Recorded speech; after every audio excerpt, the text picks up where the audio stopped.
গুমের জবানবন্দি ও স্মৃতির প্রতিরোধ শিরোনামে জাতীয় জাদুঘরে আলোচনা সভা চলছে।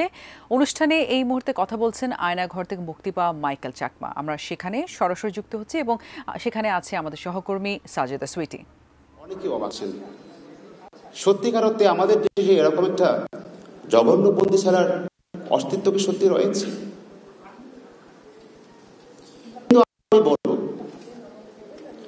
90-এর দশকের দিকে পার্বত্য চট্টগ্রামে এরকম অনেকগুলো গোপন বন্দিশালা আয়নাঘর ছিল।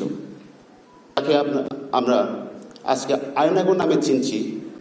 এই আয়নাঘরকে প্রথম অবস্থায় যখন আমি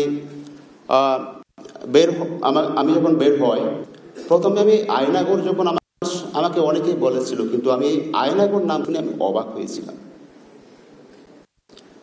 আমি প্রথমে বুঝতে পারি না আয়নাঘর বলে।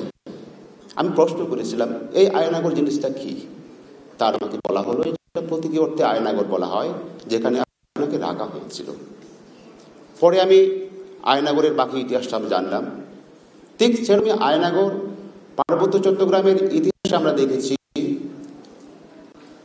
সেখানে প্রতিটি ক্যাম্পে এরকম গোপন আয়নাঘর ছিল, যেখানে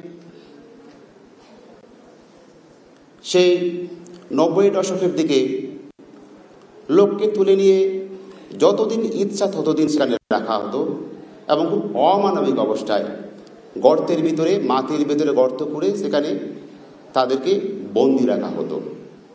এরকম অভিজ্ঞতা আমার এক চাচার হয়েছিল।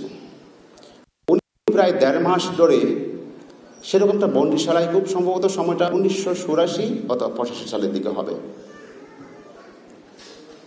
এরকম বন্দিশালায় প্রায় 1.5 মাসের মতো কাটিয়েছিলেন। গর্তের ভেতরে তাকে যে থালা দিয়ে খাবার দেওয়া হতো, সেই থালাতেই তার সব প্রাকৃতিক সারতে হতো। সেমন জায়গায় খুব